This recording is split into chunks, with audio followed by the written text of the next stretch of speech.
వ్యవసాయ వ్యర్థాలు కాల్చివేయడంతో కాలుష్య తీవ్రత మరింతగా పెరుగుతుంది. ఈ సమస్యకు ఆదిలాబాద్ జిల్లాలో పరిష్కారం లభించింది. బొగ్గుకు ప్రత్యామ్నాయంగా వ్యవసాయ వ్యర్థాలతో తయారు చేసిన బ్రిక్స్ వినియోగిస్తున్నారు. వీటి తయారీతో కాలుష్యం తగ్గడమే కాదు, రైతులకు ఆదాయం సమకూరుతుంది. దీనిపై మరిన్ని వివరాలు.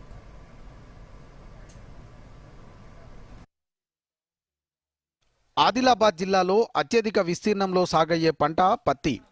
రైతులు పండించిన పత్తి మేలు రకం కావడంతో మంచి డిమాండ్ కూడా ఉంది. అయితే పత్తి కోత తర్వాత పొలంలో మిగిలిన పత్తి కట్టెను తొలగించడం రైతులకు ఓ సమస్యగా మారింది. దీంతో పత్తి కట్టెను కుప్పలుగా పోసి తగులబెడుతున్నారు. దీంతో వాతావరణ కాలుష్యానికి ఇది కూడా ఓ కారణమవుతుంది. అయితే ఈ సమస్యకు ఇటీవలే పరిష్కారం లభించింది. వ్యవసాయ వ్యర్థాలతో బయోఫ్యూయల్ బ్రిక్స్ తయారు చేసే కొన్ని పరిశ్రమలు ఆ పత్తి కట్టెను కొనుగోలు చేస్తున్నాయి. దీంతో ఎందుకు పనికిరాదనుకునే పత్తి కట్టె ఇప్పుడు జిల్లాలోని కొందరు రైతులకు ఆదాయ వనరుగా మారింది.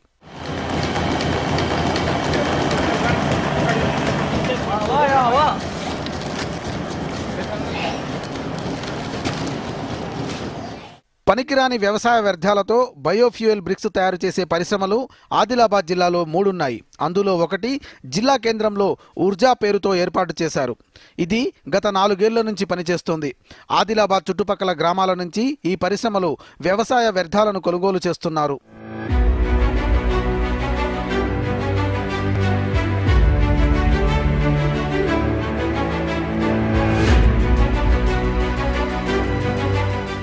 ఎకరానికి ఇట్లా 200-300 ఇచ్చి పనవుతారు. ఇక వాళ్ళు ఏం చేసుకుంటారు, మనకు షేర్ సఫాయి అవుతుంది ఇక్కడ. ఎందుకంటే వడవి ఆకలేదు కదా సార్, మనకి ఇక్కడ పని చేస్తాం, కూలీలు కూడా దొరకరు.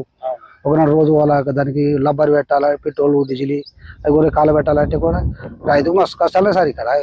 అన్ని చేసుకోవాలంటే ఎకరానికి ఒక 4-5 లేబర్ అంటే ఇప్పుడు 1500-1600 రూపాయలు పోతాయి వాళ్ళకి ఏరుడికి.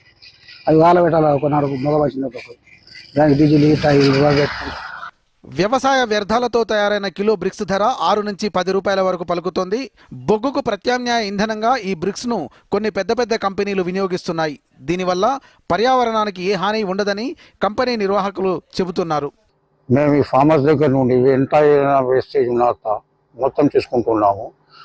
దీని నుండి మేము దానికి కటింగ్ చేసి 50 పైసలతో కిలోతో తీసుకుని కటింగ్ చేసి మళ్ళీ చిన్న ప్రాసెసెస్ చేసి దానికి హామర్లో వేస్తున్నాము. హామర్ నుండి మళ్ళీ హాట్ బాక్స్ తీసుకొని ఆ బ్రాకెట్ తీరంగా ఒక బొగ్గు తీరంగా కాల్స్తుంది. అని మేము ఈ ప్రోడక్ట్ మొత్తము పట్నంకి, హైదరాబాద్కి పెద్ద బాయిలర్స్కి పంపుతాము.